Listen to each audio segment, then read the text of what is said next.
Hello everyone, welcome back to my channel. I hope you are doing well. Greetings to you. So I welcome you in the episode 8 of CEP. CEP stands for Competitive Exam Preparation. So अभी हम vitamin और उसकी deficiency कर रहे हैं, थोड़ी थोड़ी करके डिस्कस, बिकॉज वो बहुत सारी हैं और वो बहुत इंपॉर्टेंट भी हैं. ठीक है, तो अब हम देखते हैं विटामिन बी की ही और कॉम्प्लेक्सेस को. ठीक है, उसके बहुत सब टाइप्स हैं विटामिन बी के, तो उसके हमने 1 और 2 प्रीवियस वीडियो में डिस्कस किए थे. आज हम डिस्कस करेंगे B3, B5 एंड B6. ठीक है, ये तीनों क्या हैं? वाटर सॉल्युबल है. आपको पता है विटामिन बी और सी वाटर सॉल्युबल है, तो सारे विटामिन के बी जो सब टाइप है वो भी वाटर सॉल्युबल है. ठीक है, तो ये हमें डेली बेसिस पे इंटेक करने हैं, राइट. तो B3 का जो केमिकल नेम है वो क्या है? निकोटिनामाइड, या फिर और उसको क्या बोलते हैं? नाइसिन. ठीक है, इन दोनों में से कुछ भी नेम आएगा, मतलब किसकी बात हो रही है? विटामिन B3 की बात हो रही है. ठीक है, इसकी डेफिशिएंसीज क्या क्या हैं? वाइटनिंग ऑफ हेयर वाइट हो सकते हैं. ठीक है, अगर किसी के अंदर एक्सेस ऑफ विटामिन B3 की डेफिशिएंसी है. ठीक है, मेंटल रिटार्डेशन, मतलब हमारे जो न्यूरॉन्स है वो डैमेज हो सकते हैं, जिसकी वजह से हमारी जो कॉग्निटिव डेवलपमेंट है वो थोड़ी स्लो हो जाएगी, राइट.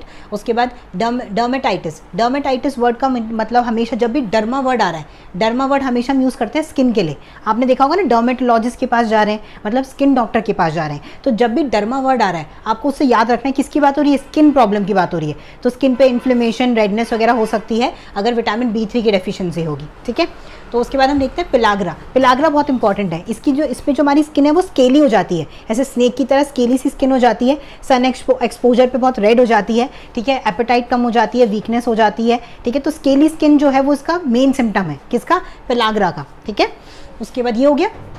अब हम देखते हैं किससे हम इसको क्योर कर सकते हैं. मीट खा के, मिल्क इंटेक करके, नट्स खा के, ड्राई फ्रूट्स वगैरह, ओके, टोमेटो, शुगर केन, ये सब खा के हम इसको क्योर कर सकते हैं. ठीक है, अब देखते हैं विटामिन B5. विटामिन B5 को हम बोलते हैं पेंटोथेनिक एसिड. ठीक है, पेंटोथेनिक एसिड. अब बार बार याद करोगे आपको रिकॉल हो जाएगा. ठीक है, उसके बाद इससे क्या होता है कि आपको इंसोमिया का मतलब हमेशा क्या होता है? स्लीपिंग डिसऑर्डर, मतलब नींद नहीं आती. ठीक है, उसके बाद इरिटेशन. ऑब्वियस सी बात है, जब आपको नींद नहीं आएगी तो आपको क्या होगा? इरिटेशन होगा.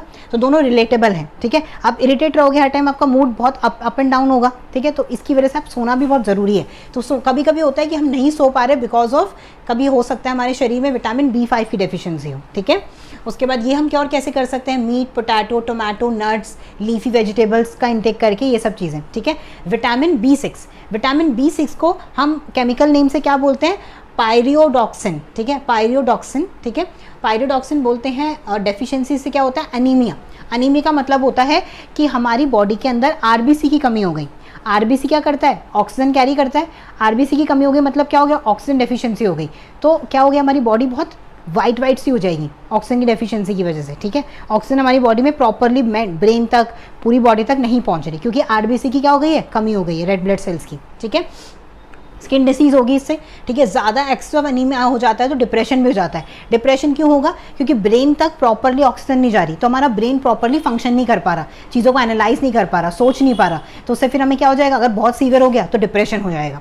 ठीक है, उसके बाद इसे हम कैसे क्योर कर सकते हैं? लिवर इंटेक करके, अगर आप नॉन वेजिटेरियन है तो. मीट खा के. ठीक है, ग्रेन्स खा के, ग्रेन्स में सारी चीज़ें आ जाती हैं. ठीक है, राइस खा के. ठीक है, इन सब चीज़ों को खा के हम इसको क्योर कर सकते हैं. तो आपको, आई होप आपको ये तीनों समझ आई होंगी. ठीक है, thank you so much for watching.